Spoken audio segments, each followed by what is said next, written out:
Good evening, everyone. Welcome to the M&C Show. We are live. We are live. We're live on a Wednesday. This seems familiar but strange to me. Yes. Almost like I used to do a Wednesday night show called Xbox Nation. Those were the days, my friends. Those were the days. But we are doing a special M&C Show live right now. And we've got a really good guest, but I want to get introduce my best friend.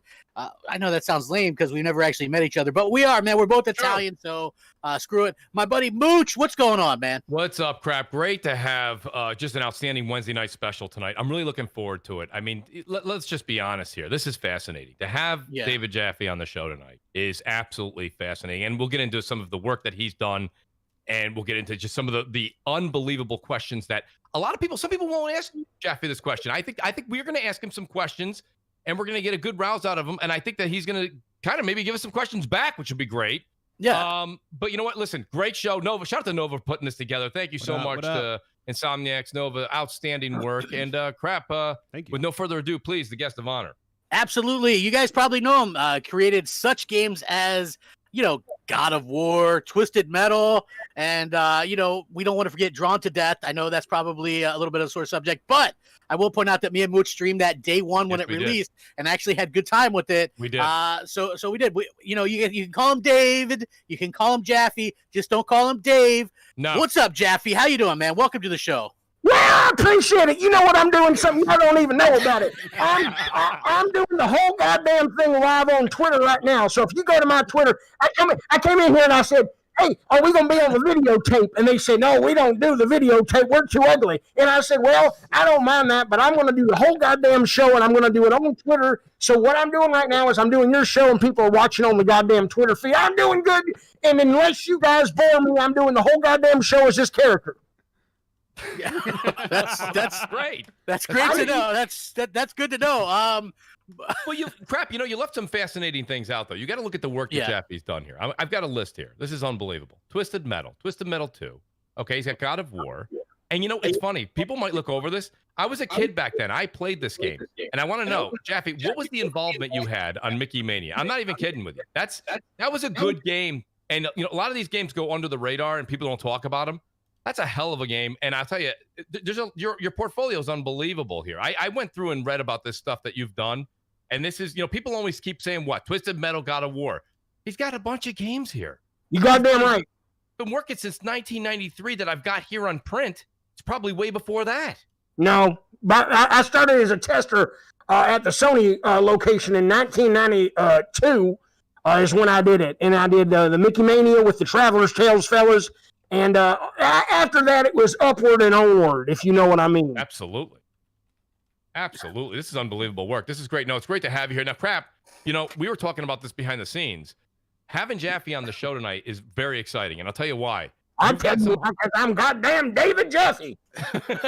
He certainly is. He is. Oh, great. This is great. We got to get him on Sunday mornings. Yeah, I'm praying to Jesus and Trump on Sunday mornings. I don't got time for you. I got you, man. I'm doing the same thing. Goddamn right. Usually live on the show, so. Yes. Well, Crap, ask Jaffe your first question, because I think you've got some good ones. Yeah, I mean, David, I just was kind of curious about, something in general. So you talk about this stuff. I hear you talk about it. What's your general take and thoughts on, say, leadership at Xbox with their studios? And why does it seem like a lot of their games are almost like years away or still early in development? Just from like your perspective, maybe you could give us some kind of insight on that. Well, as to maybe exactly what's going on there. Yeah, I don't have any insight. I can tell you all I really have is experience working in the industry, and I have experience as a fan. I have gone on record numerous times for what it's worth and said, I think Phil Spencer is doing a good job at Xbox with his vision. I think Game Pass is goddamn great. I think his acquisition of these companies is goddamn great. But I think their ability as a studio, chronically / historically, has been incredibly poor. And ultimately, the buck's got to stop somewhere. I don't know if it really is Matt Booty's fault. I don't know if it's Phil Spencer's fault.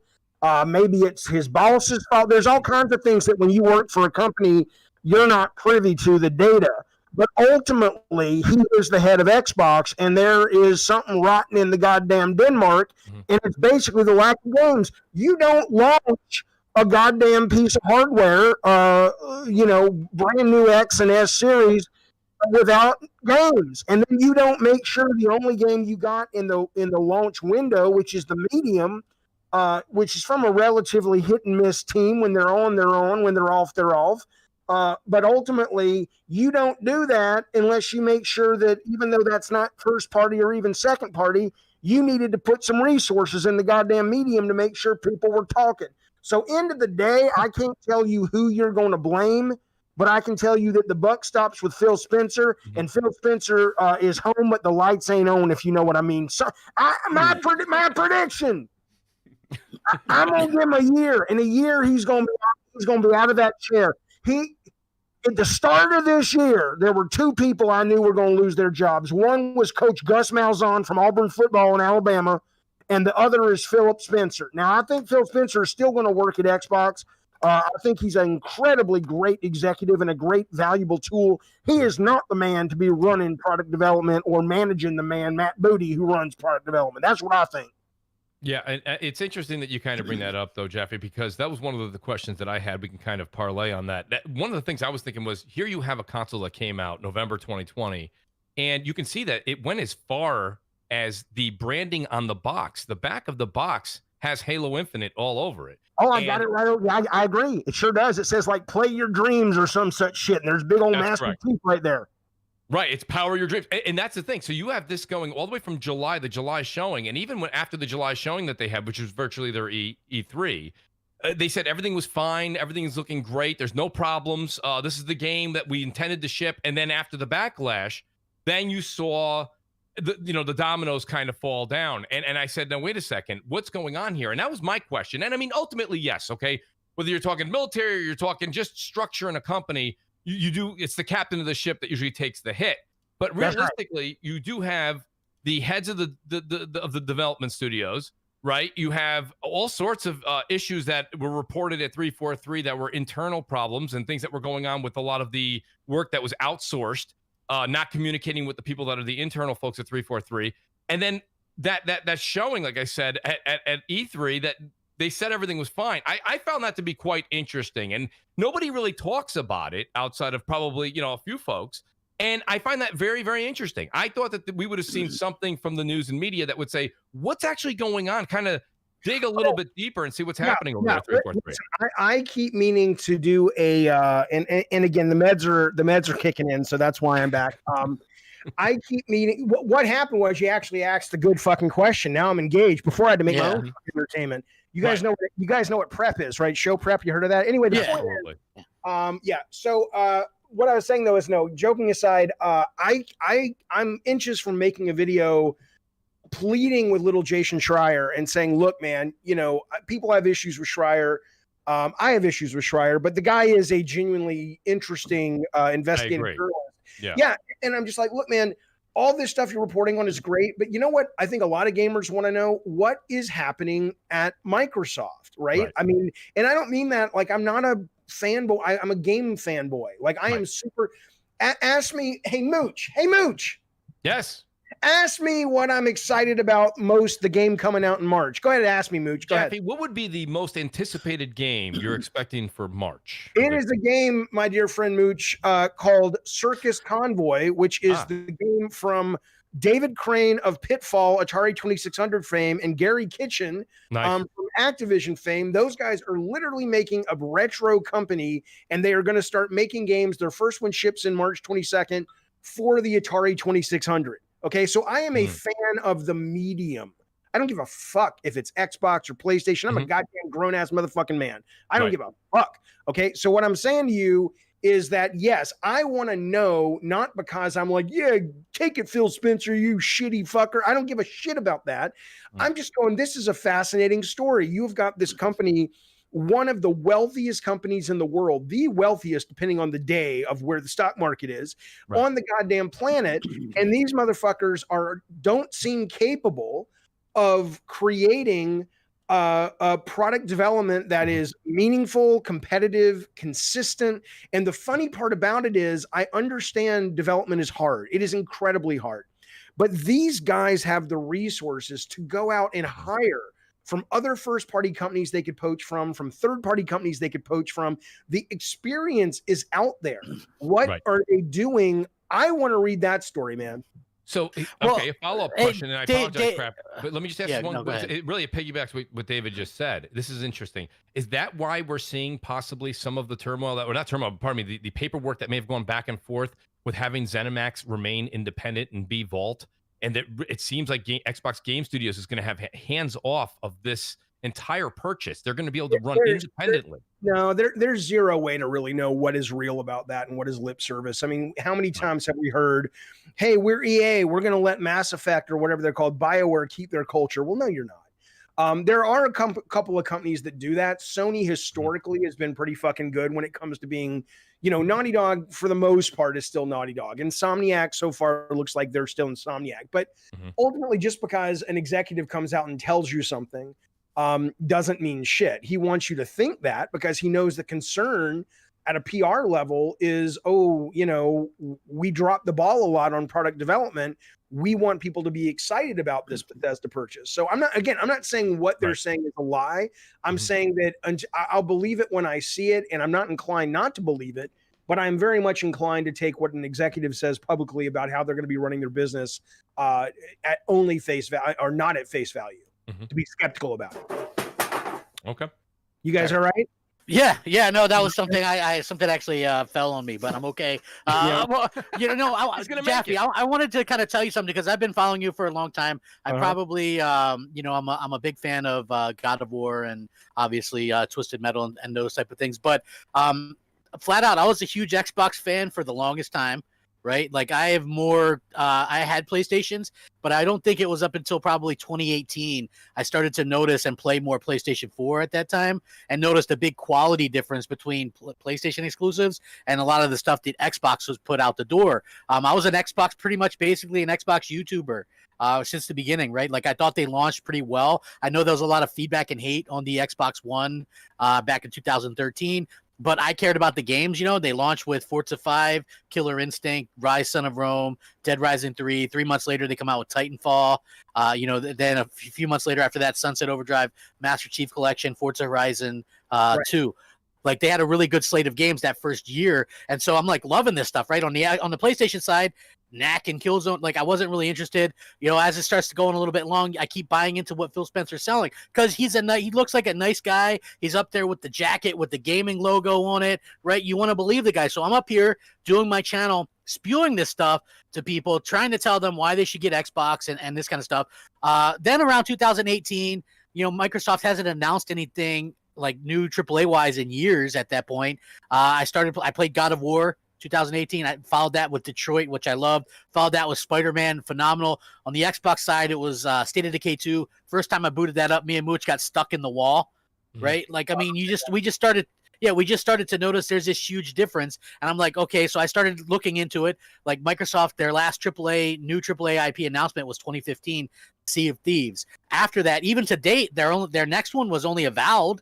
Right, they've only had one AAA new IP announcement in the last 5.5 years, and so like I tend to call them out and stuff like that. So, in your opinion, like where does the by the way, I keep track of this. Like a lot of people ask me about it. Microsoft hasn't released a AAA exclusive from their first party in 551 days, which to me absolutely blows my mind. And people will hate on me because I bring that up. But I just kind of wanted to ask you this question. Like, what is your thoughts on a lot of the fanaticism and outright like the hero worship built around head of Xbox Phil Spencer? Because I know you've had to have seen it where people would like jump on a grenade for this man. And I was just curious, like as a developer, like have you ever seen anything like this in the industry? I have never seen anything like it. I was just curious, like your thoughts of it. Well, look, I mean, let's first get the elephant in the room worked out. The chances of Xbox releasing a AAA game in the next year, I think we're going to see Jesus come back first before Phil Spencer actually delivers on his promise, right? That is the level of faith that he has given consumers. As for why people jump on a grenade, dude, you literally got a guy in your chat right now named Ranting Greek Gamer. and he says, "You ponies think it," meaning Sony folks, "you ponies thinking that you were going to get new Bethesda games, LOL." It's like, motherfucker, I'm looking at your avatar. You got a beard and some gray hair and glasses. You ain't 12 on the playground. So you'd have to ask Ranting Greek Gamer why in the fuck he cares so much. I don't know. I mean, maybe it's because I worked at video game companies for 25 years. It's not that they lie to you. I think Sony's one of the most honest companies that I've ever encountered. They are genuinely good people, nice people, but it's not their job to stand up on stage and tell you what's happening, behind the scenes. Their job is to basically sell shit. And so Phil Spencer says this stuff, and you've got a fan base on all sides, whether it's Switch or PlayStation or Xbox, of a group of fucking man babies and sometimes women babies that really give a fuck and think these companies care about them. And so they really are, they're not as bad as the people who stormed the Capitol, but it wouldn't take that much to shove them into a mentality of, we really are in a console war and Phil Spencer needs you to die for him. So I think they have a lot of insecurity. I think they have a lot of, they've put a lot of stake and value in this box of plastic and metal, and their identity is wrapped up in it. And it's incredibly unhealthy. And frankly, if it were me and I was Joe Biden, I would go to the video game industry and I would say, look, we're doing two things. We are going to help you guys get PlayStations and Xboxes out there faster. I'm going to create some executive orders to get manufacturing sped up.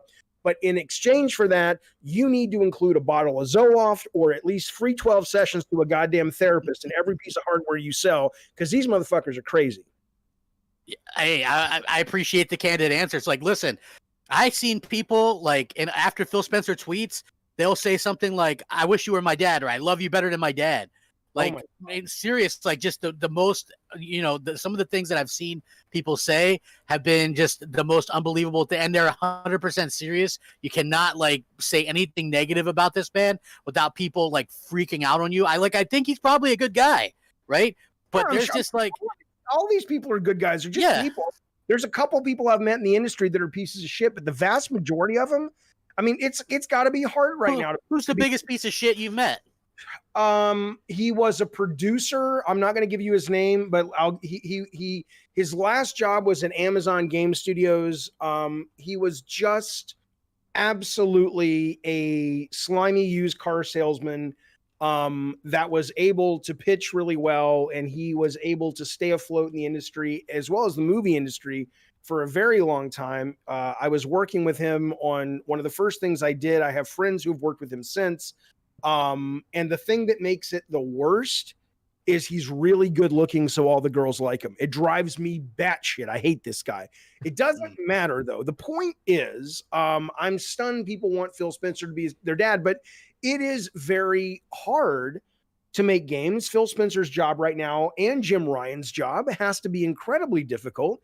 I don't have any ill will towards any of these people. They're just working, trying to take care of themselves, their families, do shit they love. But you are a consumer and you are a fan, and from the outside, it looks like the motherfucker needs some fucking help managing his goddamn development. Yeah. Why is this hard, by the way? Why is this hard for the CEO of Microsoft, who Phil answers to directly, to step in and say, look, man, you're awesome at a bunch of my bosses did that. They said, dude, you're creative as fuck. You're a great creative leader. You can't manage your checkbook. You can't manage traffic. Do not be a producer. And I'm like, all right, because I was trying to do both. Right. So why in the what? It's not an insult to go to someone and say, Phil, man, you've got great vision. We need you at Xbox, and I think they do.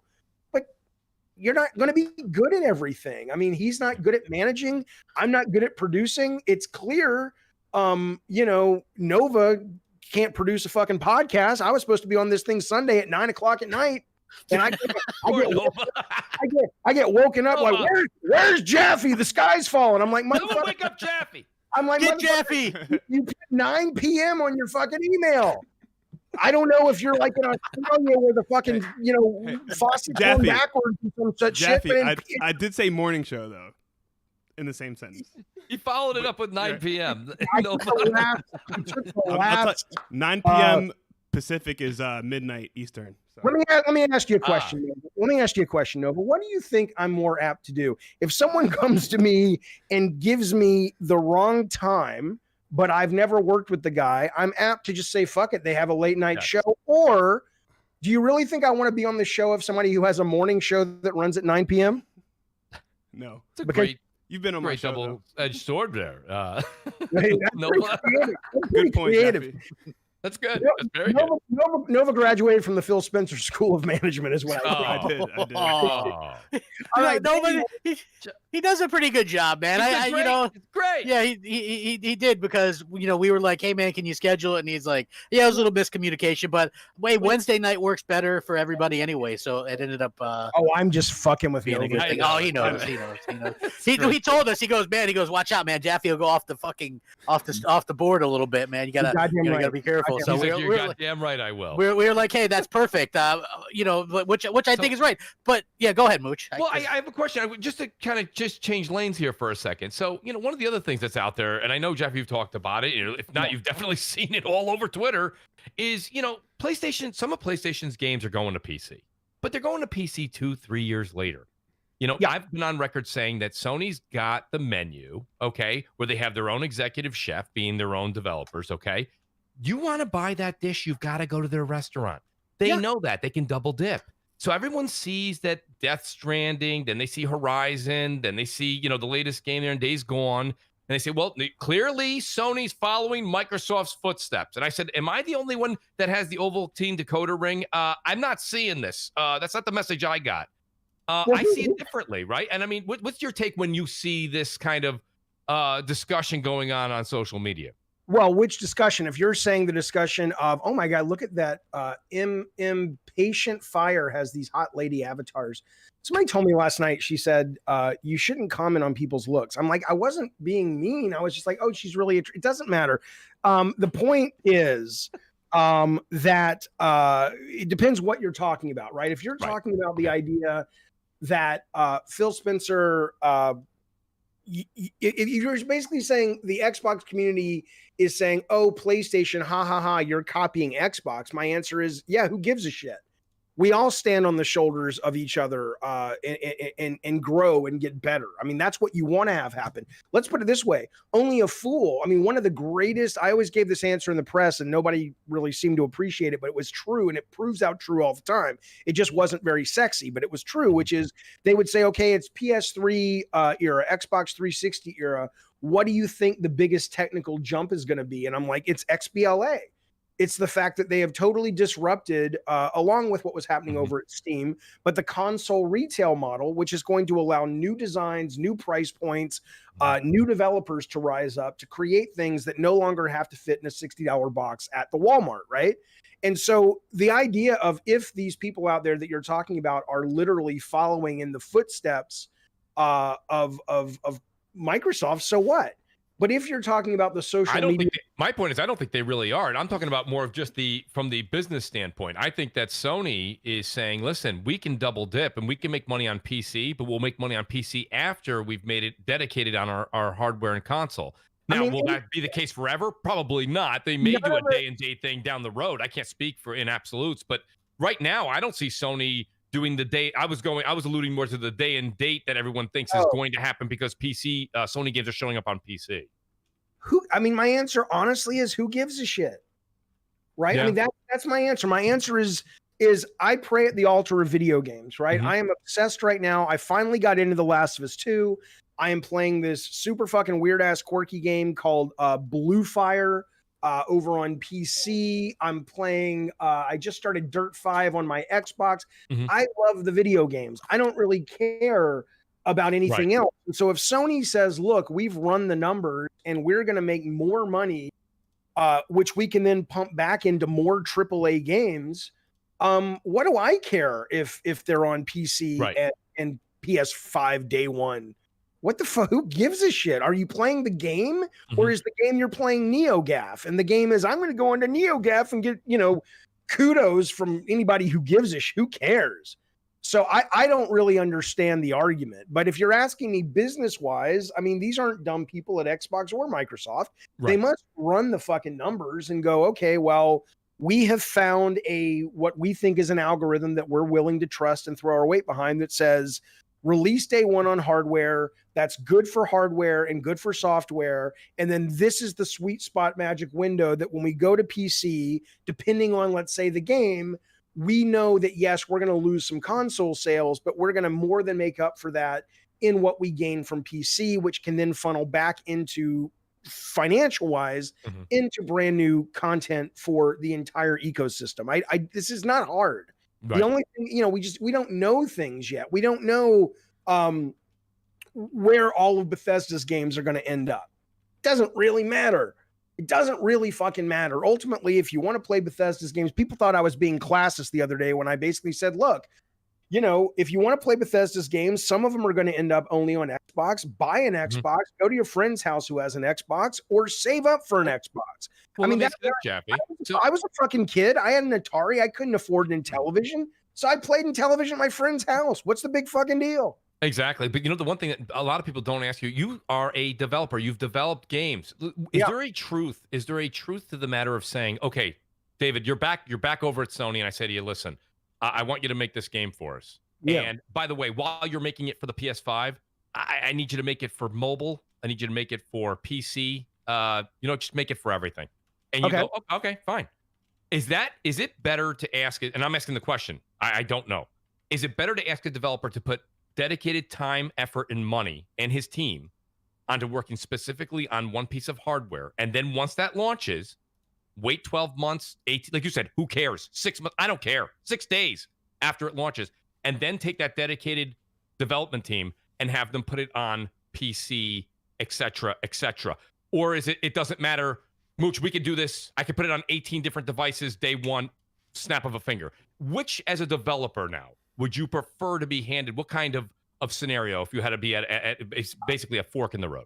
I think it depends on what the end goal is. If the end goal is to make the very best game possible, then you ideally want to make sure that you have very little in your way that keeps you from only focusing on your one single platform.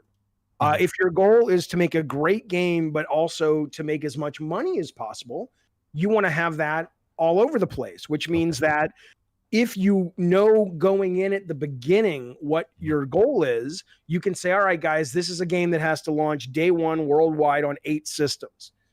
We are going to build the team and build the production and adjust design as we go around that criteria. And if you do that, you can end up with a really good, even great, even game of the year quality game. You're not going to end up with the same visual fidelity and maybe even the same polish that you're going to get if you're only focused on a single system. But again, that's not always the goal. Gamers kind of get confused. They think the only thing that matters is everybody thinks they're competing with Naughty Dog. And not everybody wants to compete with Naughty Dog. I mean, there's most successful video games companies make a lot more money than what Naughty Dog brings in at their level. Absolutely. Mobile games make a lot more money than what Naughty Dog brings in. So Call it really, of Duty, etc. Absolutely. Yeah, it just depends on what your goal is. Like you said earlier, though, let's use Naughty Dog as an example.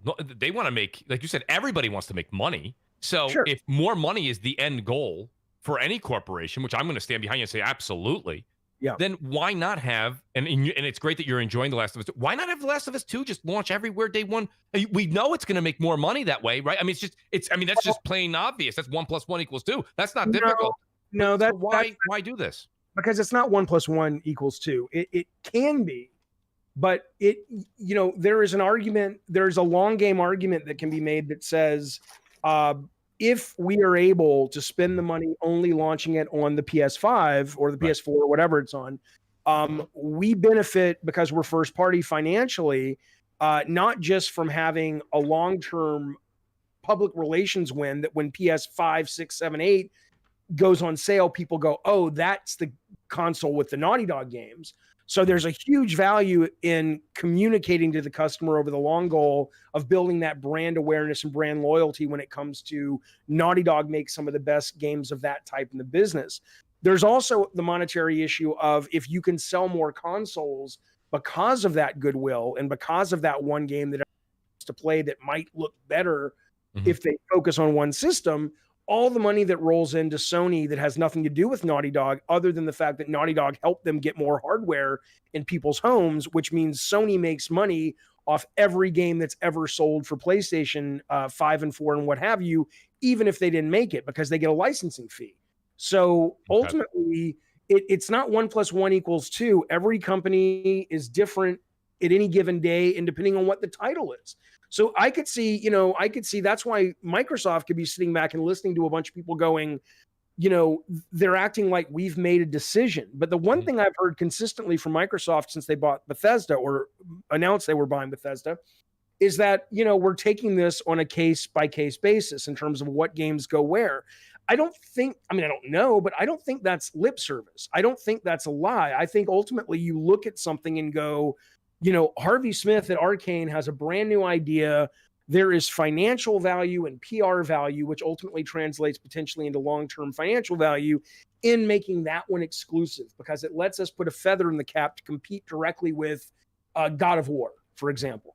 But, we know, like with Minecraft, there might be huge value in saying, let's take Elder Scrolls, the next Elder Scrolls, and let's make that everywhere, because we know ultimately that we've run numbers and that's more money there. So I don't think anybody really knows yet. I don't even know why they say case-by-case basis, Jaffe. You're 100% right. I completely buy into that. Microsoft knows. I think if you went to Phil Spencer, right, the first thing you'd say is, why do you have a ding dong and why are you in the corner eating back and forth like a Twinkie? It's like you should be managing people. But the second thing you would say to him is, hey, what's going where with your Bethesda acquisition? And he would say, truth be told, I don't know. I don't know yet. It depends on the game. Yeah. I mean, they're obviously looking for, those games to drive Game Pass subscriptions. You know what I mean? And if they don't, then, that way you can always back out and go, well, we said it was a case-by-case basis. And then, the next one, they could release it on PlayStation afterwards or whatever. One of the things that I kind of wanted to get your opinion on was like the Bethesda deal, but maybe a little bit different. Like a lot of people think that Sony has to go out and respond, maybe purchase studios or something along those lines. What do you feel like Sony will do, and what do you think they maybe have to do to kind of respond to this, like what a lot of people think? Personally, I don't think they have to do anything super massive, but I was just curious to hear kind of your thoughts on that. Well, look, I think, and I joke around, Phil Spencer's media team, I don't think Phil Spencer knows who the fuck I am. But Phil Spencer, I'm blocked on his thing, and I take the piss out of all these people. It's just fun.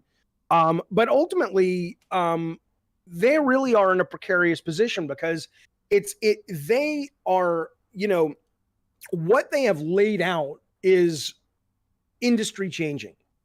It's not, I don't want to be, hyperbolic. It's not Kevin Feige in the MCU, but if Phil Spencer pulls off what he's trying to pull off, Sony is going to get the bloodiest goddamn nose they've ever had in their fucking lives. And maybe even with Betamax VHS, because ultimately, if he can get good enough, and I don't mean good enough like, oh, it's not crap, but it's not bad. I mean, if he can get games that your average gamer that plays gamers religiously and regularly are happy with, and he can get those at the number he's thinking of, which is, if you look at all these fucking studios they have now, and he can get those at the variety of what these studios put out. Everything from the Bethesda stuff to the fucking the guys who made Doom to Tim Schafer's quirky stuff. It's like Netflix, where every week, 2 weeks, there's something brand new hitting, and you're only paying anywhere from $6 to $20 a month for it. That is going to change everything, and you see it in movies. And I don't want to hear any of your fucking chat go, it's not the same. It's exactly the same. It is exactly. No, because video games are interactive. See, it doesn't matter. It's the same thing. It's the same customer response, which is low barrier of entry and low financial barrier of entry, and good enough product wins the fucking day. That doesn't mean Sony can't stay a boutique developer making these one-of-a-kind, best-of-breed AAA games. Sure, they can. Right. But now, Jaffe, can I ask you a question real quick, though? Because it does intertwine with a little bit of the Game Pass stuff. And here's my question for you. I agree with what you just said. However, Game Pass is not, it didn't just come out a week ago. It's been out for about 4 years. Okay. And when you say these quirky, just fill-in games that are always going to be new and refreshing, that's happening now. There's 200 games in there. Then my question to you is, why isn't it taking off? It is taking off. They just did 50% of their subscriber base in the last 3 months, or maybe it was 25%. There was a huge article on Eurogame. All right. I'm back on my computer. Yeah. Looks like we're back. And I'm back live on my iPhone too, so just keep that in mind. Nice. Watch your P's and Q's. Oh, that's what we always do, man. Watch the P's Absolutely. and the Q's. But yeah, so okay, looks like we're back, and so everybody share it out. Go ahead and like the video. We'll see if we can't continue this on. Sorry about that. Hey, believe it or not, it wasn't my bootleg internet. We can all blame Nova. He's the one with the internet that just randomly dropped out of nowhere. So but we are back, and we're Mooch, you were just going in with Jaffe about why you disagree that Game Pass is great. Well, I do know that's absolutely incorrect. I think it is great. I just think that value's in the eye of the beholder. Quick that's where question. I was kind of going to get into like part 2 of my question for Jaffe is, when you have a situation like this, I think when you need to see something grow like a Game Pass, when we're speaking to our audience, you're speaking to your audience. You've said this yourself. Jaffe, you're in the industry how many years? We're talking to the hardcore, right? So for the hardcore that listen to the show, I don't expect the chat to say, oh, Mooch, you're right. Absolutely. I don't expect that, because for us, right, for $10 a month to get 200 games, whether you want to play them or not, it's unbelievable. It's unbelievable. It's like your own entrance to your own Blockbuster video in your own home. It's phenomenal. But where I say values in the eye of the beholder is when you look at Netflix and you look at Disney Plus and you look at these other subscription-based novelties out there, they have the casual. They have people that just want to watch whatever. They have everybody buying in. The thing I'm saying with Game Pass that's interesting is Game Pass is kind of like it's about value, but the value's in the first party. There's no first party games in there that are new. So when you look at games and you say, well, Mooch, don't you want to play Devil May Cry 5? I already own it. Mooch, do you already want to play? I already own it. And then when you talk to a casual friend will say to you, listen, I play Call of Duty and I play Madden. But don't you want these 200 games? I don't even know what those 200 games are. So this is where it's not that it's great. It's a great value. I say it all the time. But value's in the eye of the beholder. If you have a garage full of paper towels, David, and all of a sudden Target's selling paper towels for 25 cents a roll, I go, Dave, it's a great value. That's unbelievable. You go, Mooch, I got 2 garages full of paper towels, dude. I'm not going to go buy more. Yes, it is a good value. I agree with you. That's very, very inexpensive. It's great. But I've got 2 garages full of paper towels. I don't need them. So this is the sales pitch that's very difficult, I think, for some people when it comes to Game Pass. When you're talking to a casual, they don't necessarily want the 200 miscellaneous games. They play Call of Duty. They play Madden. They play NBA 2K. They play games that they like to play. They buy 1 a year. You know all the statistics. What do they say? Most people who buy consoles buy 2 or 3 games a year at most. That's what they buy. Grand Theft Auto, right? It's still selling. Grand Theft Auto, NBA, Madden, and Call of Duty. So that's a hard pitch. And then when it comes to some of the hardcore, of course, some of them dive in head first. But for the other part of the hardcore, they say, I already own them. Or the games that are in there that aren't day and date are games that are in, I could buy for $5 on sale, $10 on sale, and I can own them. Not like I have to wait and see what's coming. I hope that game goes in Game Pass. Why hope and wait when that game is $10 at GameStop? I just, that's the thing I'm trying to say to you. Like, it's not that I'm not saying it's great. It is a great value. But sometimes value is in the eye of the beholder. That's my pitch anyway. I don't know if it was that a question, or were you just? No, it's a more of a mooch rant. But I mean, you see my point where I'm coming from? I'm not disagreeing with you, but I'm saying it depends on the customer you're talking to. Well, that's anything. I mean, that's anything you sell. Absolutely. Here's where I think maybe you and a lot of people who, go off on Game Pass in a negative way are missing the bigger point. I am Game Pass. It's not negative. It's just it's another side of the coin because everybody says it's great. I mean, I understand it's great. But right? what you're describing though is negative in regards to saying it's a great value, but there's not a customer base for it in a meaningful. There's not a casual customer base for it. Okay, but here's what you're not factoring in. When I, at least for me, right, when I talk about and it's just the tribal bullshit that I just have no patience for. when I talk about my love of Game Pass, it has to do with the business model. I don't have an allegiance to, for example, Disney Plus or Netflix or Hulu. I subscribe to and go where the content is. The content is, right. Right. But it's also the content that is served to me in that kind of buffet style that I think is a very appealing style for the vast majority of people who play video games. I don't mean, yes, there are always going to be people who want to collect and own, and that's fine. But there's also always going to be people who want to own records and who love, the John Cusack movie. What was it, like High Fidelity or whatever? Right. And it's like, great, but you guys are aficionados. That's a small segment. The vast majority of people who want to play games, whether you're talking about kids playing Among Us and Fortnite and Roblox, or you're talking about the casuals that you were talking about that play Call of Duty and NBA 2K, or you're talking about hardcore, most people just want to have a good time for a good amount of money, okay? And in that's what I'm trumpeting when I say Xbox Game Pass is phenomenal. I said the other day when Ryan announced that PlayStation was working on PSVR 2. I'm a big fan of VR. I have all the systems. Hey, me too, man. PSVR is awesome. Well, it's, but they should not do PSVR 2, and they should take that money and they should make 3 to 5 to 8 AA games that are exclusive for PS Now that drop day one on PS Now. It's not that I think Xbox is going to beat Sony, or Luna, which I have, is going to beat Stadia, which I have, although it will. But it's more the fact that this business model and the way to get games to people this way and this subscription model is not only very appealing, but it's actually very good for game design. So I don't give a fuck who wins. But I do believe in this. So look, Sony, I have PlayStation Now. I have a year of it. I've had it for the last 2 years. It's like going into a pawn shop, though. Most of what you play there, that's more of the argument of I already own that. I've already played that.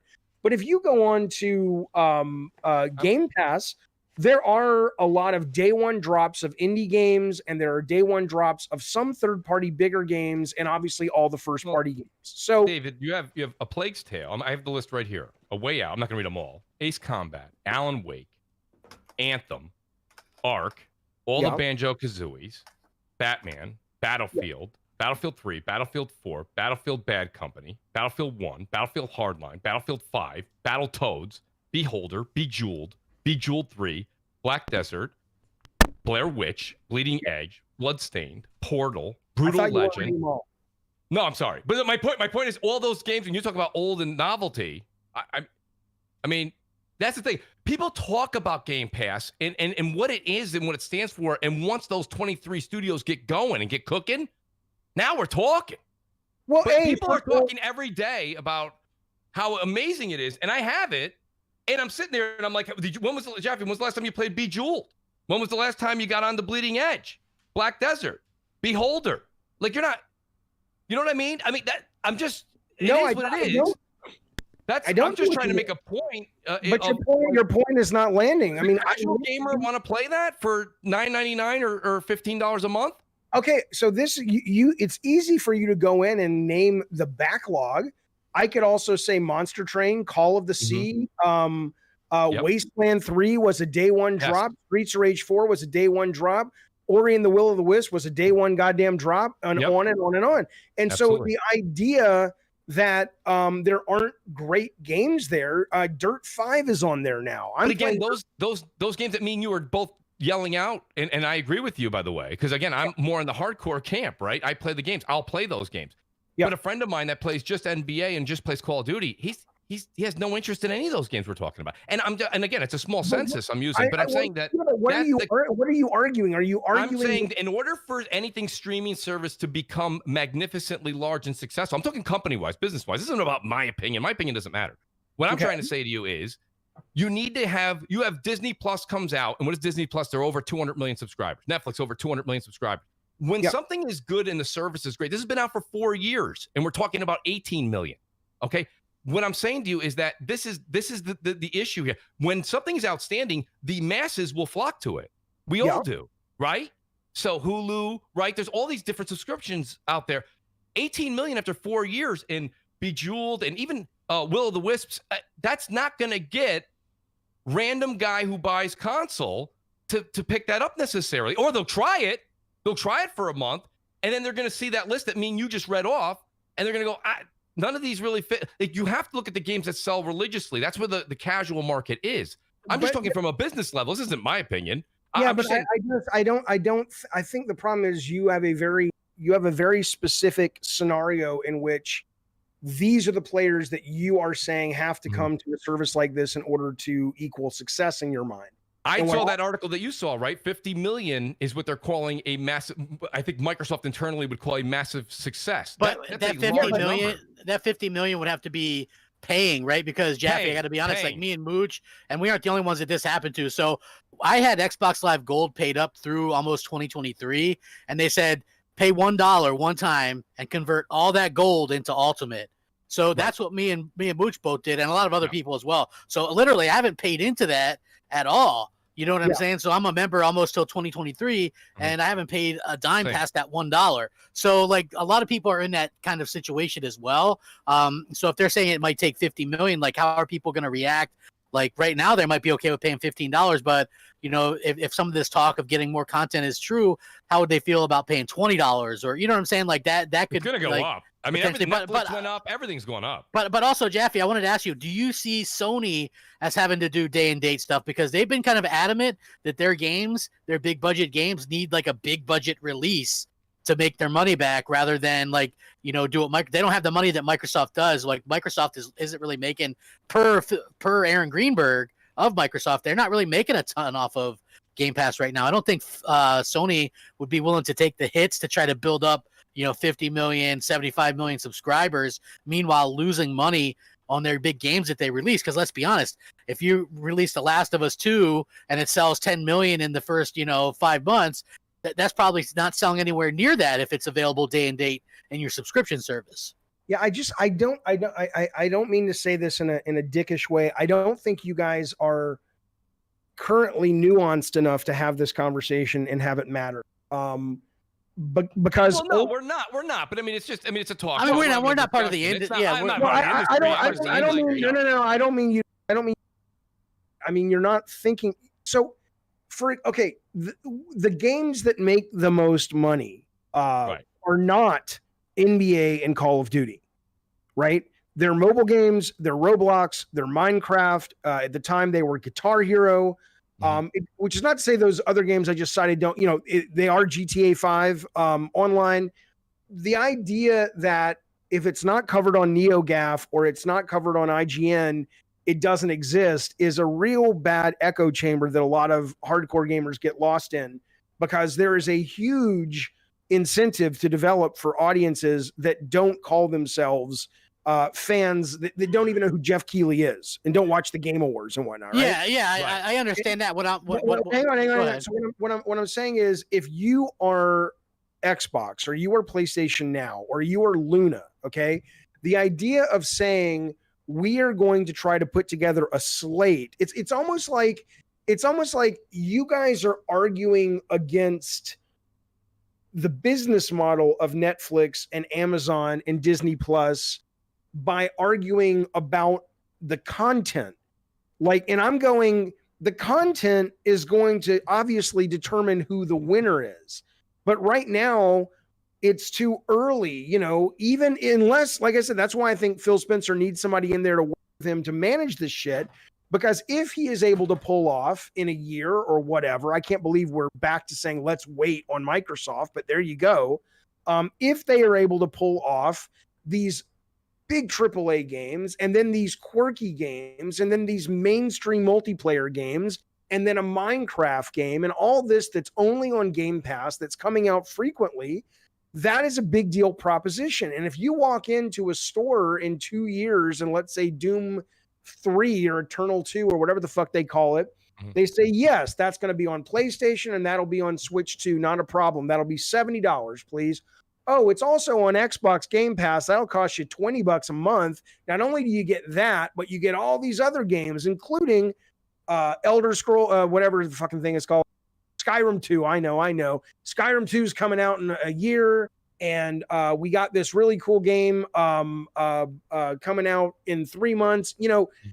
That is a very exciting proposition for a customer. Now, PSN or PS Now could do the same thing. It's not about. Yes, they can. Yeah, that's exactly right. This is the future of content development. We're seeing it across the spectrum. We saw it in music. We're seeing it in books on Amazon now, and we're certainly seeing it. We've seen it for the last 3 or 4 or 5 years with Netflix and subscription movies.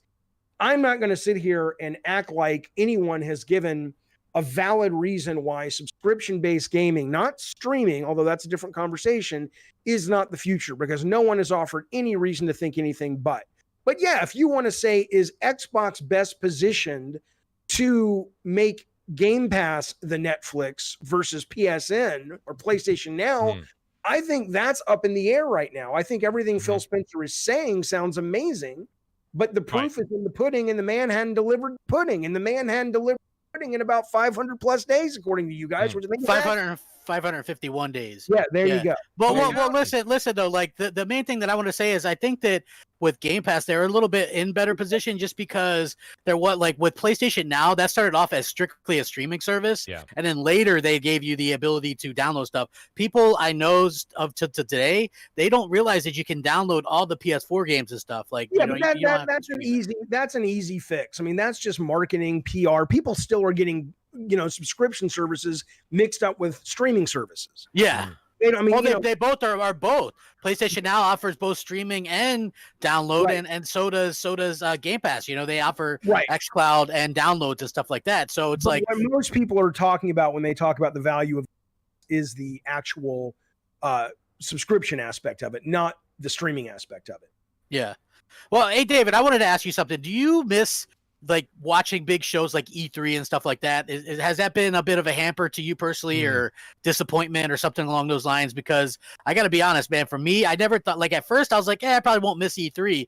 But now the fact that we've had kind of some of these lackluster, showcases and stuff like that, I admit that I missed kind of the reactions and the, and we used to podcast all day, when E3 would happen, me and Mooch and the gang. It was awesome. Yeah, we would spend all day. We'd podcast after the Microsoft show and the Ubisoft show and all that kind of stuff. Do you miss that as a fan and as a creator? What's your thoughts on that?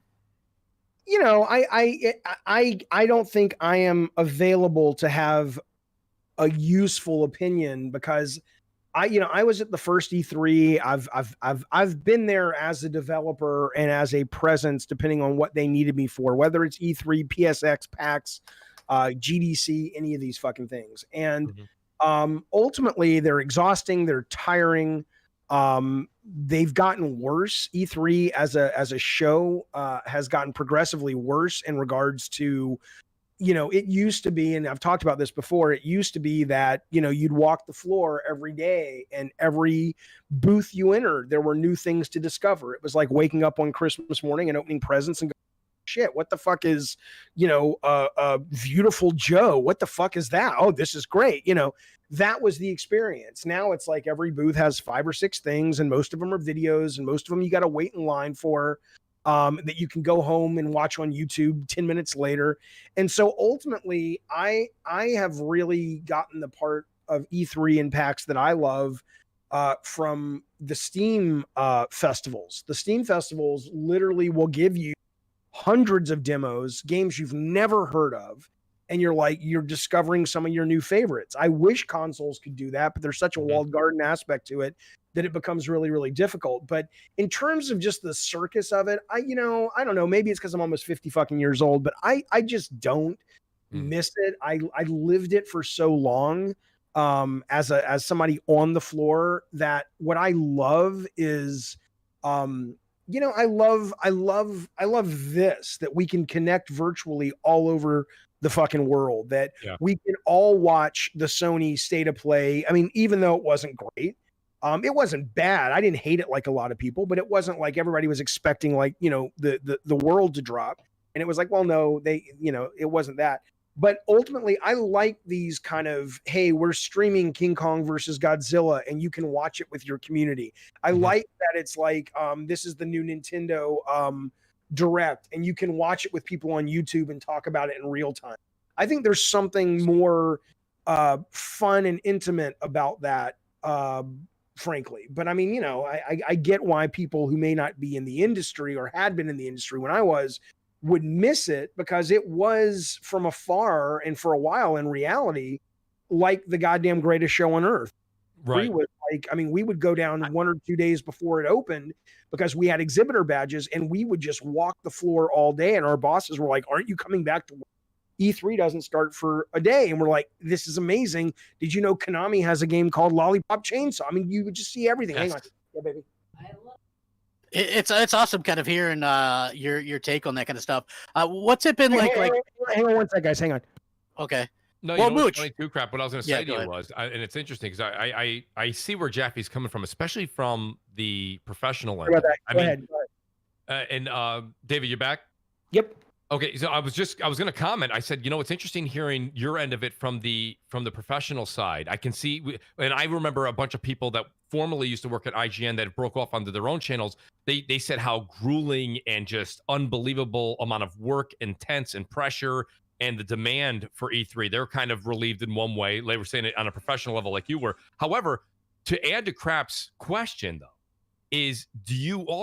are you in a fan or in favor of the spoon feeding that we're getting now? Remember last year, we're like, where are these consoles already? Where's the reveal? Where if there was an E3 traditional, you have a set date, you know it's coming, you know they're going to show hardware, especially on a console release year. Here, they were kind of playing cat and mouse. Who's going to go first? And then who's going to have the lower price? Where, don't get me wrong, that same cat and mouse exists, but it happens in a 12-hour window, whereas now it happened over months. So do you think that the lack of there being an E3 presence now, and there's the Nintendo Directs and the State of Plays and the Inside Xboxes, and they're just kind of giving you small spoon feedings a bit per year, where we used to get the magnificent, massive 1-week show? Is there a difference there in your opinion? Again, I guess I'm posing the question too as a fan, a gamer, not from the industry standpoint. You know, I all I can tell you, you know, definitively is I don't miss it. There's so much that happens in any given week. You know, I've been doing my show streaming for over almost 3 years now or some such. And I will, you know, wake up in the mornings when I know I'm going to do stream, and it's just like you throw open, you know, not every day is going to give you good gaming content, but then we'll talk about something else, you know. Right. But there's so much happening that you can reach out to the world from your computer. I mean, I did an interview that I'm editing now with like a guy who wrote this horrifically gory horror book. I'm literally talked to the guy on stream a couple of days ago who directed the game that's probably the lowest rated game on Metacritic last year, which was one of my favorite games, Fast and the Furious Crossroads. And I was able to get him on the show. It's stuff like that that I'm so excited about because of technology that comparatively speaking to that versus a hot, sweaty, expensive week where you don't really remember who you talk to. And I mean, I get as a fan, it's fun, but you know, I never really got to experience it as a fan. The closest thing I can think of is maybe Comic-Con, because I don't work in that industry. And there were times when that was a joy. No, a better one is Midsummer Scream. So I'm a big horror fan. I don't do anything with horror, but when I take my kids to Midsummer Scream, which is like in August in Long Beach, which is a Halloween convention and a horror convention, I get to just enjoy it as a fan. So I get what you're saying. If you're just a pure fan and or you report on this stuff, I get that it's a lot of fun. But I haven't found a deficiency in my life as these things have gone away. What do you think about the PAX East, the PAX South? Are those a little less strenuous on the industry? If they were to say, David, could you show up, please, and work for us and run this area and then give a presentation? Are the PAX shows a little less stringent on the developers and the production team? I think it depends on, you know, I've only been to one PAX and I enjoyed it, but I gave the keynote and I practiced for 6 months on that thing. So, you know, it's a lot of work and there's a lot of didn't something also recently just come to light? Oh, you know what it was? It was a reporter who used to write for Penny Arcade that was going on about how corrupt those guys are. I don't know if it's true or not. But you know, I'll certainly do my due diligence before I set foot in PAX again, just to make sure. It's hard to know who to believe. But anyway, to your bigger point, I mean, all those shows as fans, I get why a pure fan would miss them. But I would much rather reach out. Like, I'm playing the very first X-rated adult-only horror game I've ever played in my life, called Lust from Beyond right now. And it's staggeringly, surprisingly pretty goddamn good. It's like Lovecraftian and H.R. Giger mixed with porn and horror. I'm like, are you shitting me? Well, guys who made that are in Poland, and I'm able to, go into Discord and say, hey, creative director of this game that I just find super interesting, can you come on to my show and let's just talk, right? Well, I'm not going to get that at E3. Those guys aren't going to have the money to come out at E3. The only people I'm going to get to talk to, I'm going to have to go to EA and go, hey, I want to get in line for 15 minutes with Peter Molyneux, and you can only ask him these questions. Fuck that shit. Yeah. Fuck that. Why do I want to give my to listen to some fucking bullshit PR approved sound bites? I'd rather get the motherfucker on the stream who got lambasted. His latest game is sitting at a 35 on Metacritic. My last game is sitting at a 56 on Metacritic. That's the guy I want to talk to, because that's the guy who's seen some shit, right? I don't want to talk to fucking Neil Druckmann, and it's like, just give me a bunch of polished. I mean, Neil's great. I love his game, but I'm just like, I know what he's going to say, because it's what PR people tell him he can say. Yeah, that's me and Mooch. Like for the longest time, like we've done a few interviews here and there. Like we had interviewed Mikey Barra a couple times. You know who he is? Yeah, of course. We interviewed him a couple times. Seamus Blackley, he was a lot of fun to interview. The head of that guy just pulls no punches because he doesn't work for Xbox anymore. So he'll tell you all the great stories and stuff like that. But we always say, like, it does no good to really get like these head of Xbox, or people will be like, well, I got Greenberg, or I got Phil on the show, and it's like, yeah, exactly, because they're not going to say anything that the PR person is gonna allow them to say anyway. You're not going to hear anything. That's why it's always great to interview somebody like you, because you really don't care. You'll just say whatever the hell you want to say. I care a lot, but I care about different things. I mean, I care about I'm not reckless. When I worked for Sony, either with them or for them, depending on the relationship time, they paid the bills, and they had a right to say, Jaffe, if you're talking about content that we're involved with, these are the things that are limits. And I'm like, yeah, of course, that's not my job to, spill those beans. They're not my beans to spill. But certainly, though, I'm going to give an honest answer, even if the answer is, I would love to tell you if we're doing that, but I'm sorry, I'm not allowed to. But I'm not going to spin some bullshit unless I'm telling you we're not making Twisted Metal. But that was just because it was fun. Yeah, I understand. Like, and speaking of that, like, do you have any kind of hopes to go back and do anything like that, like do another game or? There is a very specific set of people that if they called and said, we would like to have a conversation about doing something with you, I would find that really interesting. Yeah, but short of that, I am having so much fun doing what I'm doing now, which is my stream and the videos. And I just, I would love to be able to do that and unless, like, look, if Nick Conanellis and or Shannon Studstill call, or Scott Rohde calls and says, here's this scenario that would allow you guys to work together in a way that you would have the kind of freedom you're used to, blah, blah, blah. That becomes an interesting conversation to have. But the idea of, let me pick up the phone, call my agent and say, hey, can you get me interviews at Ubisoft, EA, blah, blah, blah, because I'd like to be a senior designer on a team. Oh God, no, not even close to being interested in that. Jeffy, how difficult is it for somebody who's listening right now that's a up and coming wannabe developer? Yeah. I mean, how difficult is the business right now? Like when you say you don't know anybody, you don't have anybody to call, there's no resources, you got your degree in your left hand and you're hoping the other, and you say, I want to get into the gaming industry. If someone's listening, because they listen to you guys and they really, really take your word for granted, what would you tell somebody right now that's 21 years old, wants to start game development? What's the business like?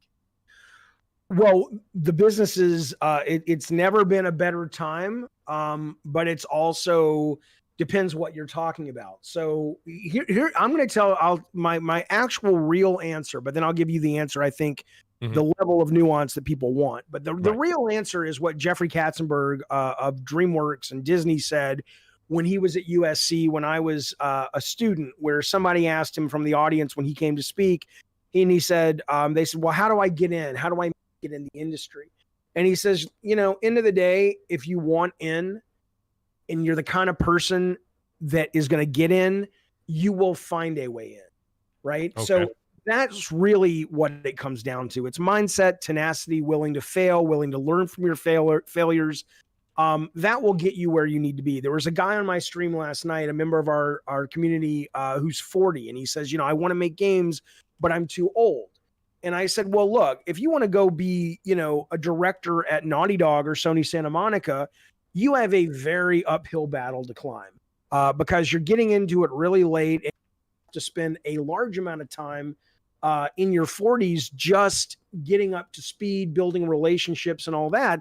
But that doesn't mean you can't force the dominoes to fall in the right way, that when you're 48 or 50 or 58, you suddenly find yourself sitting in the director's chair of a big AAA title and your dream has come true. But if you want to make a game, and that's the key part, making games has never been easier or less expensive if your actual desire is to make games. If you know what I'm saying? If you get Core Engine or Unity or RPG Maker or Game Maker or Roblox Studio, all of these for the most part can be monetized.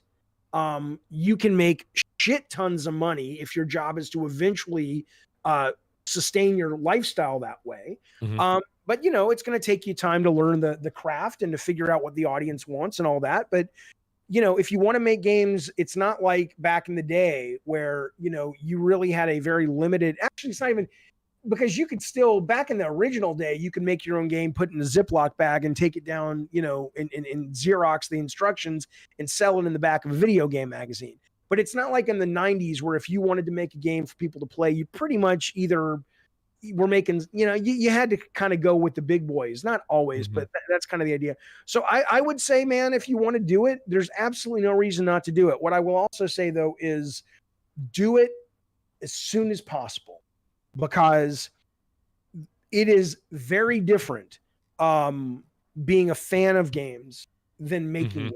And it doesn't mean they're not both great for some people. It just means that it is absolutely a different experience. And so the minute you download, I highly recommend Core Engine. It's so easy to use, and you're creating shit right away. It's the best, simple game design for the mass engine I've ever seen.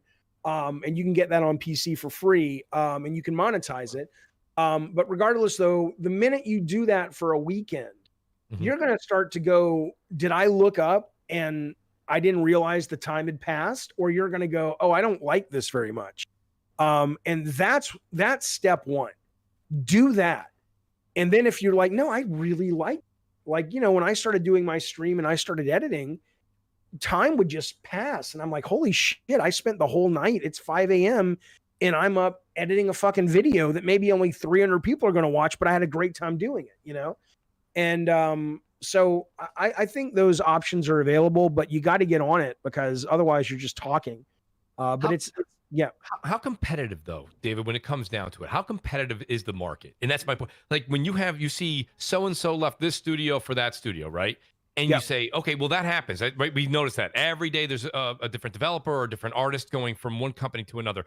I don't want to use the word cutthroat, but how, what's the word? I'm trying to look here for how competitive is the business right now, where you say, okay, there's the Naughty Dogs out there. There's the 343s. I'm just naming big names, Santa Monica Studios. Is it like, okay, me and you, David, we're working on a Naughty Dog game, and all of a sudden we both get kind of approached, right? And they're like, hey, listen, we'd really like to have you guys bring your talents over to 343. Of course, we want no ill will, nothing like that. But would we, under that circumstance, if the money was right, leave possibly a passion project or something you've been working on, and they would leave the team, and the team knows they need us to be there to go work for? Is it that kind of cutthroat where it's almost like sports, where they're, we got to get this guy on our team, we got to get this girl on our team? So is it like that? Yes, but there's a really important caveat, which is, look, people poach, man. When we were, we were happier than pigs in shit on God of War 1 when we were steal a bunch of animators. Right. I mean, believe it or not, Corey and Eric and Derek Daniels, who are some of the superstars of that franchise, came from Backyard Wrestling, the video game. But we knew they were really fucking good. Mm-hmm. We knew they were good. They just needed to be given the opportunity to play with the big toys, right? So yeah, that happens. But here's the thing, and this is why Microsoft is also, I think, in a bit of trouble, is that once you taste a company like Sony, now it may be changing under Jim Ryan. I'm not saying I have evidence that it is, but it's hard to know if he's going to be able to stay with the Shuhei Yoshida, Sean Layden, Alan Becker, Connie Booth kind of magic of creative management. But once you've experienced that, and Amy Hennig said something to me once when after Uncharted 2 shipped, and I said, well, are you going to start your own company now? And she says, dude, I know how good I've got it with this team. It'd be great to start my own company and make a shit ton of money, but end of the day, what I have here is rare. So the idea of, yeah, it's competitive, but a good developer knows it's more than the money, right? Look at the people who have left the Collective. Look at the people who have left 343. Look at the people who have left what are the guys who make the Gears of War games called? The Coalition. Right. I mean, you've got high-end people leaving those companies because they probably they're the canary in the coal mines for what's happening with management. And if you've got guys like that, if you've got guys like Mike Ybarra going to Blizzard and Ferguson going to Blizzard, and you've got the creative directors of 343 leaving relatively consistently, you start to learn quickly that it's more than just, oh, look, I get, some stock options in Google, right, and I get paid $230,000 a year instead of $150,000 a year. It's like, yeah, but you may not ever ship a game again. And you may have to work on things that the balance between marketing and product development is skewed so much in the face of marketing that you feel incredibly sad that you're giving up your life, because you will, to make something you don't believe in. So, creative management is currently Sony's strongest suit.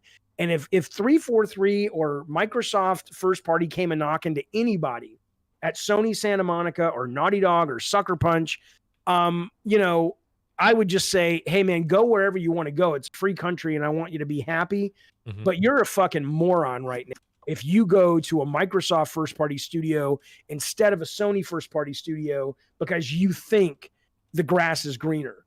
It's like the money may be better for a couple of months, and then you're going to realize, and Phil Spencer, Matt Booty turning it around, they can't ship fucking games. Yeah. And if you're that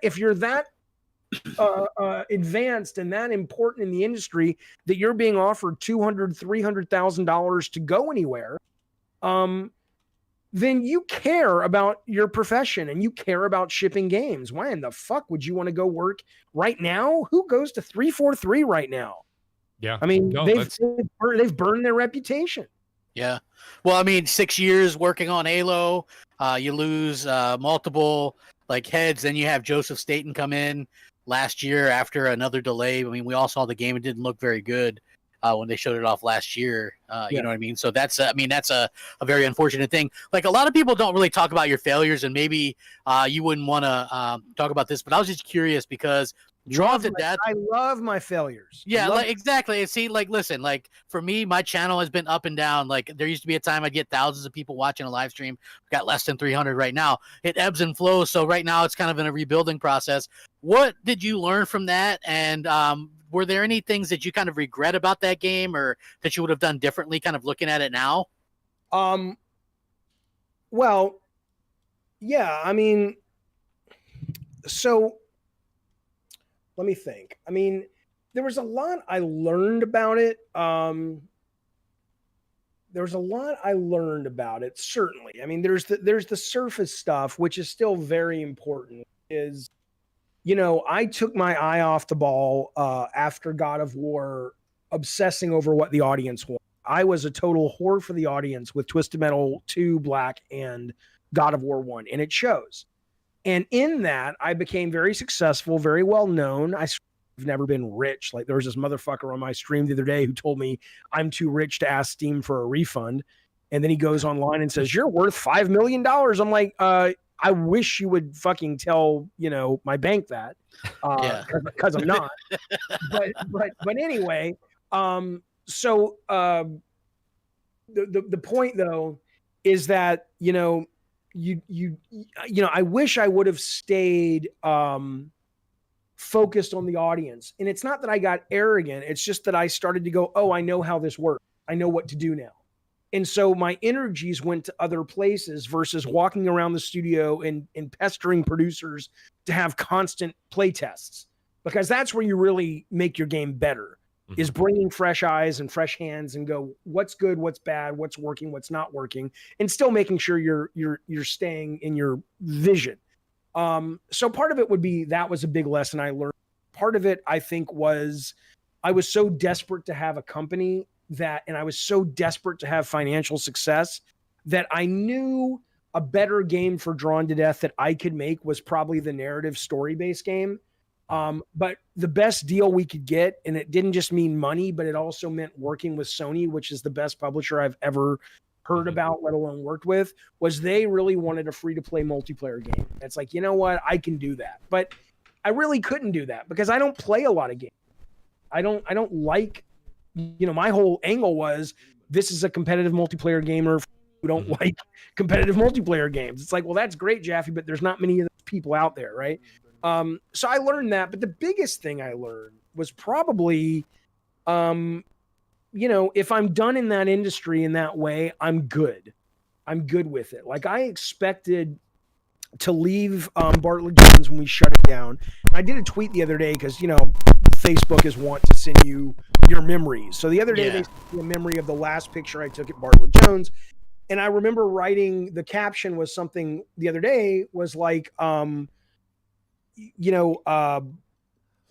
absolutely miss the people and I loved working with the people. They were phenomenal, but I don't miss the work.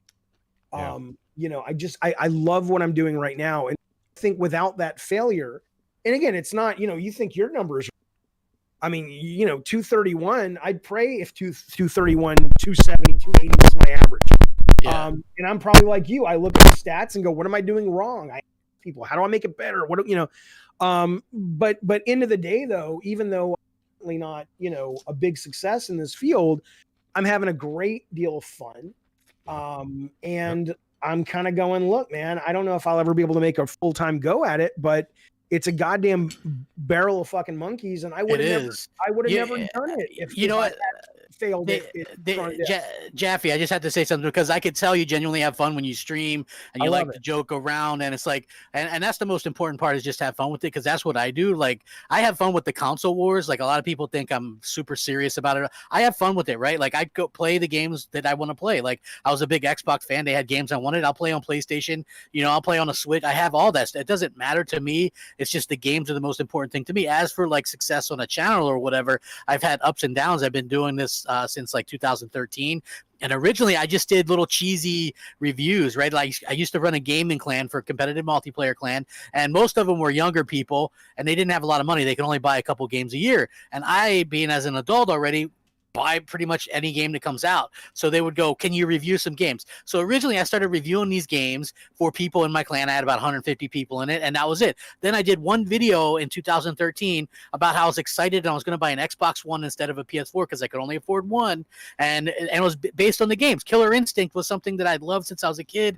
That's why I was going to get an Xbox. People blew up and just started hating on me, right? Like, huge, like, people were just like, wanted to kill me. They were threatening me, right? So then I had you probably met him, Next Gen 720, and me and him started doing a podcast. And Mooch, we did this podcast that became very successful back when there weren't a lot of there were no podcasts regarding gaming for the most part, except for our podcast, and that's where kind of all this kind of stuff's really kind of strung off of. So what do you think happened then? You're saying you used to have all these viewers and now building. Well, I think a lot of things happened. Most of my subscribers were built off of Xbox fans, and they don't want to hear that I'm pissed off at Xbox for not having games week after week. Okay. You know what I mean? So very, very much. Listen, there's a lot to. If you're doing this for money, you can pander that, because there's a lot of these podcasts that will pander the shit out of their audience and just tell them what they want to hear. Keep on waiting. You know what I mean? When I was talking up Xbox at the beginning of 2013, 14, there was a reason I was excited. I was playing the games that they put out, which I really enjoyed. Titanfall, I put hundreds of hours into that game. You know what I mean? Like the games that they had, I was Sunset Overdrive. I fucking loved that game.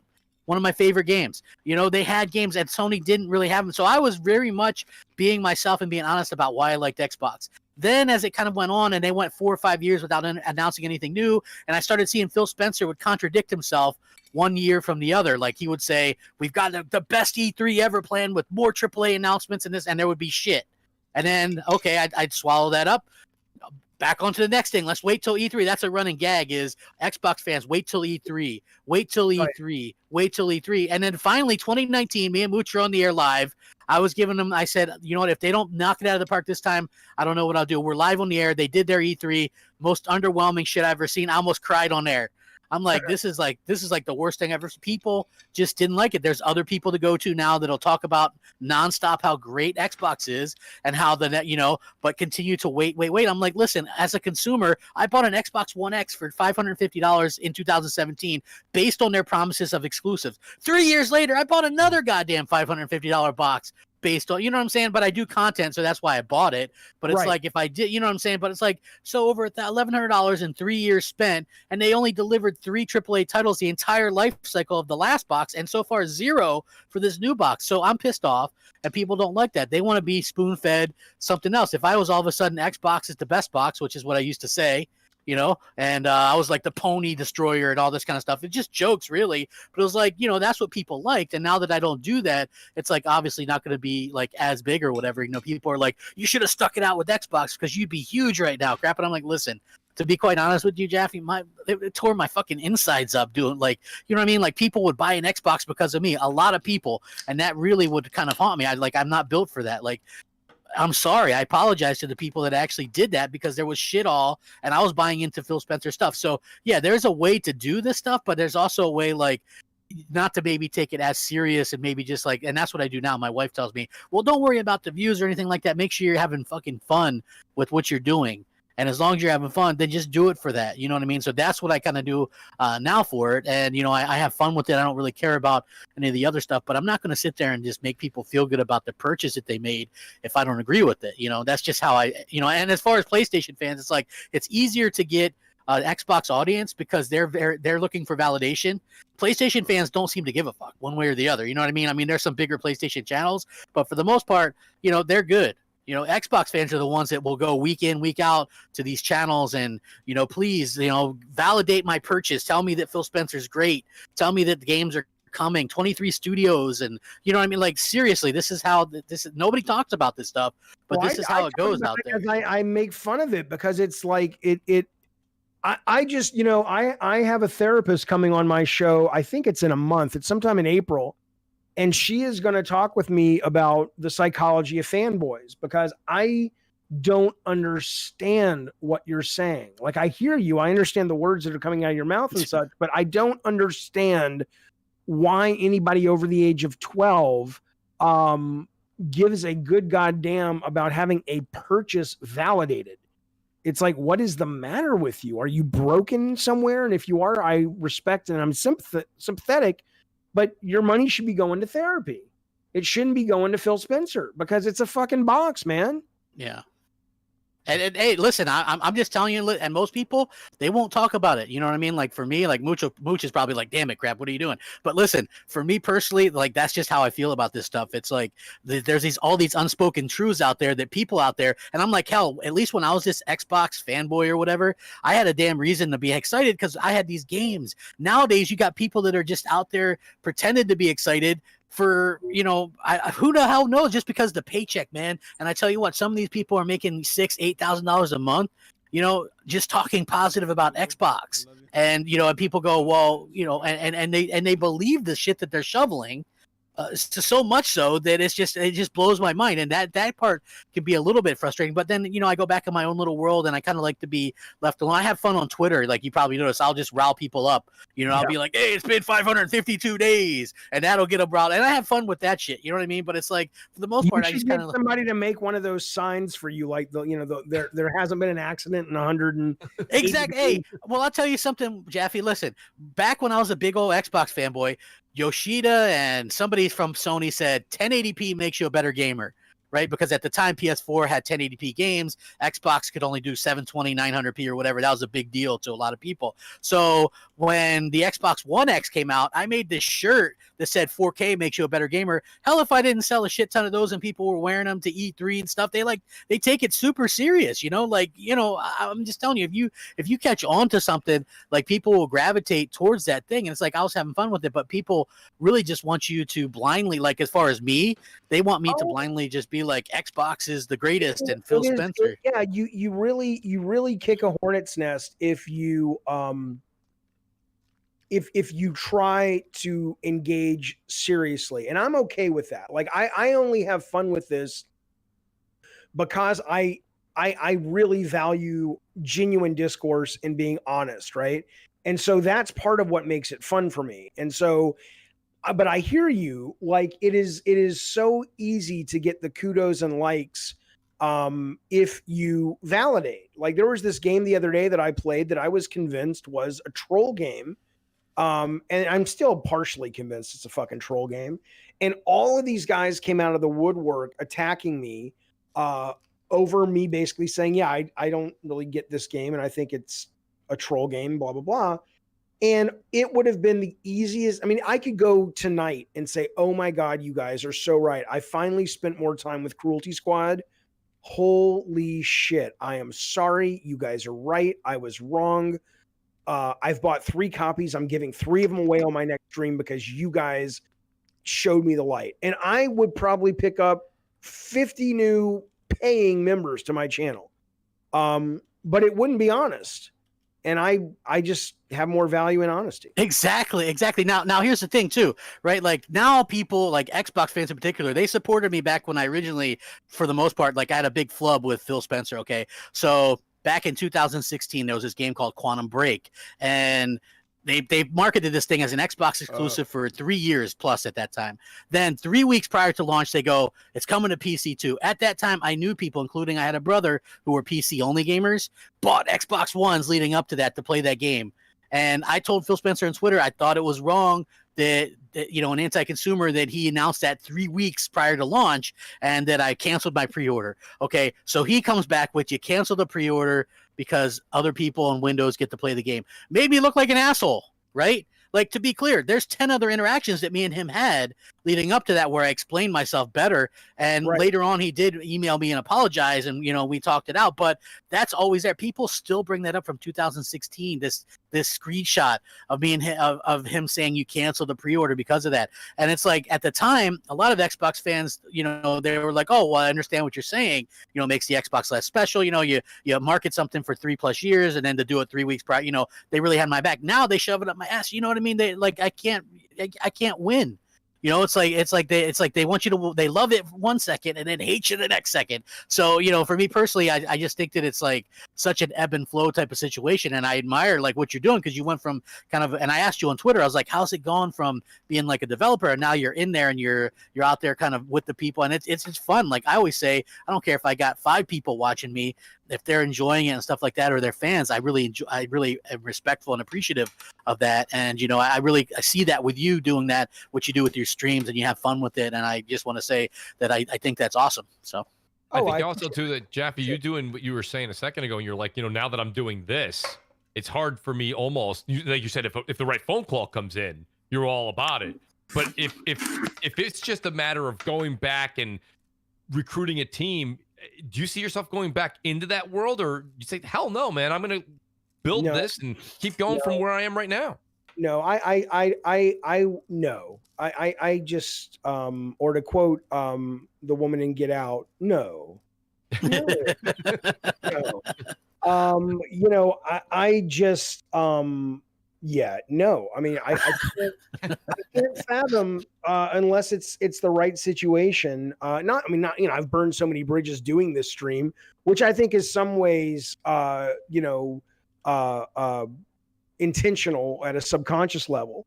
I want to burn bridges. I don't mean I want to be an asshole. I'm always nice to people, but I don't want the option to go back unless it's a very specific way of going back, because if my kids are almost out of the house, and I don't need, I've had the big house, I've had lots of money, I've done that, and it wasn't as fun as what I'm doing now. And so, frankly, if I would rather go to my grave at 80 going, Jaffe never was able to get above 1,000 people watching his stream, but I was engaged every single day trying to make it better and better and better. That's a lot more fun than, oh, look, I made 3 more AAA games. Because I've done that. I mean, once you've done it, man. Yeah. That's a good point. Actually, it's inspiring, man. I'm going to keep going. David Jaffe talked me into keep going with my dog shit channel. I'm going to keep going and keep trying. So you guys can thank him for that. What you need, here's what you need. What you need is this. You need you and me and Mooch, not Nova, because my God, oh wow, come on. Well, I mean, Nova's great, for like if you're playing, in a farm league, but we're the big show, and we should do a weekly podcast stream, and we would be amazing. That's all I'm telling you. I'm pitching you the show right there. Hey, I'm down for it, man. I tell you what, I used to do a show every Wednesday, man. We could do it Wednesday nights. Whenever you want to do it, I'm streaming every single goddamn day. Jaffe, I'm producing that shit. I don't care what you say. I'm producing. I'm gonna be there. What? You're doing what? I didn't hear you. I said I'm producing it. I don't care what you say. Look, somebody's got to pick up the dry cleaning, Nova. I don't know. Oh. You know what, Jaffe? I would like to see you interview and talk to other people in the industry as well, because you get a little bit of this thing where I'm doing that. I got Stud Still coming on. I talked to Tony Barnes a few weeks ago. I got the creative director of Days Gone coming on in April. Nice. Awesome. I got the creative director of Lust from Beyond hopefully coming on next week. I don't want to be an interview show. Yeah. But with somebody I actually want to talk to. I'm all about that. I've been doing that more and more, and I plan on continuing to do that if it's a good guest. What I'm not going to do is like, I got to have a guest every week, and I'm not really that interested in Madden, but fuck it, I'll pretend I'm interested in Madden to interview the game. Who gives a shit? Not my cup of tea. I agree with you. That's why, like I said, me and Mooch, our interviews have been few and far between, and there's a reason for that, because most of the time they're boring as shit. You know what I mean? You don't hear anything. They don't really bring anything to the table because, they got PR people usually that are there. Like I said, the best ones that I've done were, this one, and also probably Seamus Blackley, because that guy just told some really good stories about, Steve Ballmer and freaking out on him. And you know what I mean? Just like really cool stuff that I just as a fan really loved, because I got to be honest, man, like gaming, I started gaming heavily. I gamed in the 80s. Like I started in like 85, 86 on the NES, but in the 2000s, I became, which I talk about this openly, like I got a disease that ended up pushing me into like depression and anxiety, and so they put me on some like medication and stuff like that. And my doctor at the time was like, "Well, have you tried gaming?" And I had been a gamer, but I hadn't really like gamed like recently. So, I got some gaming stuff, and that's sort of where I started doing this. Like my day-to-day life was rescuing animals, and you would see it like mostly dogs. And so I would see some like dogs that were treated horrifically, like maybe used for pit bull baiting and stuff like that. Just tears you up. And then I would use gaming as an escape for that in my evening or whatever. You just like escapism at its finest, going to these worlds and stuff like that. That's what I was sort of doing when I started really getting heavily into gaming. And, I've never really looked back on that, and I still, rescuing animals is why I know it probably sounds like I don't preach about this, but it's why I don't eat red meat or pork, is because I've rescued cows and pigs. And, you can train a pig, and cows have best friends. And like, I never get into all this stuff because people call me a pussy or whatever. I don't care. Well, but it's like, have you always, you've always had a vagina, or that's recent? Yeah, it's more of a recent type of thing, actually. But yeah, you know what I mean? But listen, like gaming is a great form of escapism. And if you have anxiety or depression or whatever, I feel like that is a good way to do it. So I enjoy doing that. Same thing with doing like videos and talking live streams. Like you can be somebody else. When I first started this, I was like Crapgamer, like the most compelling YouTube related video gamer, and people would talk shit to me and I'd be like, hey man, I don't come to McDonald's and hassle you at your job, bitch. You know what I mean? Like that was me. Like I could be somebody else. And then, you know, I got tired of kind of being an asshole to people, and you know, people thought it was funny, but it was like, then I started to kind of get out of that a little bit. But I enjoy the aspect of kind of being somebody other than yourself. And, you know, I think that video games is a great form of kind of escapism, and it's a great kind of therapy tool for everybody. That's why I love video games. I just think it's like an excellent thing. You know what I mean? So it's just fantastic. I think it's cool your doctor recommended it. That's progressive. So I actually wanted to, and I'm not saying it's the end of the show, but I want to ask Jaffe this. So I know that you said you work with Sony. What do you want? I'm feeling a new character coming on. So when you say you've only worked for Sony publisher, or have you worked for any of the Microsoft houses at all, or any other outside of Sony I've worked either as a direct employee of Sony, or I've worked as our own company, be it Eat, Sleep, Play, or Bartlett Jones, with them, in that they gave us our contracts.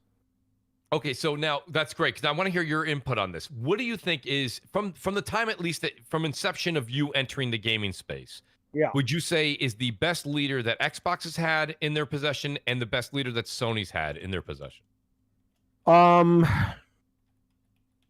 The best leader of Sony was probably, I mean, best is subjective, but it is. It's your totally just your opinion. So, okay, I think,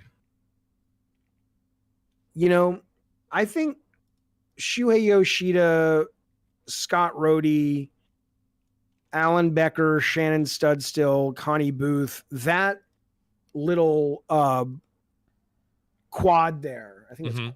No, it's quattro. It's 5. Doesn't matter. That group of people, I think, all sort of under Shuhei, really represented the best of what I think people would call classic PlayStation, because it was a wonderful blend of good business and creativity. And a lot of times I was sometimes one of the guys who got it wrong. I got it to death. Lost Sony, not 12, lost about $6 million for that game. But for every 5 you get wrong, you get a Last of Us or a God of War or or what have you. And I'm not saying what is happening with Jim Ryan is good or bad. It's too early to tell. But certainly as the budgets go up, you get more conservative. And I don't think we know yet how Sony is going to come out in the wash when it comes to that blend that most gamers have grown up loving, which is kind of almost like super expensive art house games in some ways, and sometimes those bomb. I don't know if Sony would tell you Death Stranding bombed, but it certainly wasn't the financial hit that's correct. So I would say those would be the best. I think it's too early to sort of write the obituary or the celebration of Jim Ryan. But as for Xbox, Xbox frankly has never, my guess would probably be the Seamus Blackleys and the Peter Moore. Yeah, and who was the guy who lost all the weight and started looking like Moby after looking like a dude from... was that Fries, I think? Or no, not Ed Fries or Freeze. It was Robbie somebody. Robbie Bach? Maybe him. Yeah. I don't think they've ever been a very good company at making great IP. I think you have to give Bungie more of the kudos to Halo than Xbox, and Epic the kudos for Gears of War. That's right. But I do think at that era, though, and the start of the 360 era, there was a lot of creativity and innovation in other parts, whether it was XBLA or their online service. And I still think you see that with like Game Pass and with these acquisitions. In fact, I would wonder, in the same way that there's something in Sony's DNA, and we'll see if it persists as the budgets go up, that gives rise to people like Shu and Becker and Shannon and whatnot, and Rhodey. Maybe there's something in the Microsoft DNA that says, look, unless something drastically changes, and there may be something in the culture that prevents it from changing. But unless something changes, we're never going to be great IP creators here. We're just not built for that, but we are going to be innovative hardware and service-based software creators. Yeah. And in that, I think that's a phenomenal place to be. But I don't know, I don't look at the 360 IP era as anything to write home. I don't think Xbox historically makes good IP. Jay Allard, right? That's right. Yeah. Well, by the way, let me do your jobs for you. Hang on. Well, look here. We got Rob the Mod. Rob the Mod, thank you so much for becoming a friend. We appreciate that generosity. We appreciate the kindness. And more importantly, Robert, we appreciate the faith that you're putting in supporting our dream. The fact that you're here is just a big goddamn deal. Rob the Mod, thank you so much for being here. Hey, thanks a lot. Hey, but Jaffe, you missed it because before you showed up in the Discord, me and Mooch were sort of doing this thing because a lot of these Xbox streams they talk really loud and they just it's like craziness, right? It's like Mooch, give an example of how they talk. I can't even, I almost lost my voice. I can't. Well, he's like, hey, welcome to the Xbox stream, ladies and gentlemen. We've got a great debate tonight. We're going to do Phil Spencer bathwater versus Jim Ryan bathwater. Which one do you think would get more money on eBay and why? Let's go to the phone lines right now. Hey, put your money in where my mouth is in the chat right there. And let's decide this. Press 1 if you think Phil Spencer bathwater would go for more money, or 2 for Jim Ryan bathwater. How do you think that? Mooch, what about you? How do you think this affects Microsoft in the fact that they're going to have 23 studios creating amazing games? These Bethesda games only available on Xbox, PC, There's Switch, nothing about what you're doing right now that I don't like. I would watch that. What is Xbox Dream and why am I not on? Exactly. That's what I'm saying. The more over the top you can be, the better it is. You know what I mean?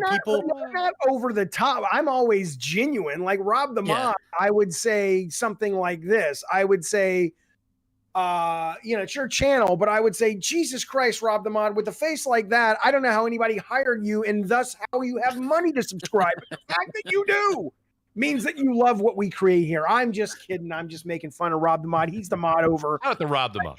Rob the Mod's awesome. Rob the Mod just got his first goddamn job in the industry as a video game pro.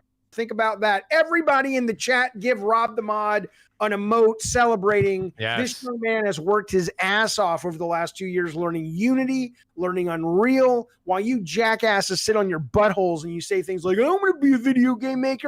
Rob the Mod's like, shut up, bitch. I'm going to get to work. And the motherfucker's been working his ass off, not only modding my stream, but making games for the last 2 years. And guess what? He gets the call 2 days ago. Baby, it's time to come to the bigs. And Rob the Mod's packing his bags and he's going to work.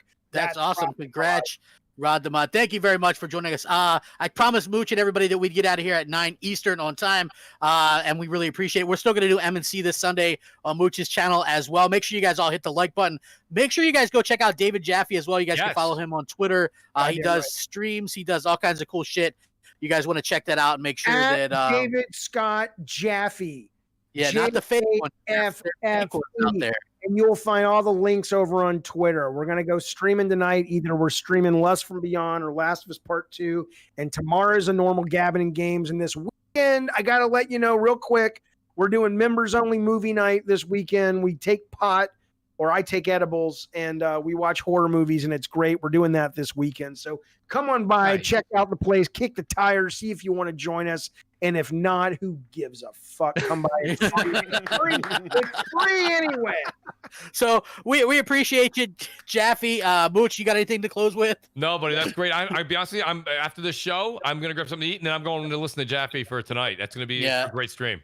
I hear you. And the absolute best producer in the business, Nova. You already know. What do you got going on? Insomniac's podcast, who David Jaffe and you all have been a part of, is coming back next week. So I'm excited. Got a lot of new things coming. We're relaunching the show, essentially, doing a little smaller cast. And yeah, I'm excited for that. So yeah, be sure to check us out.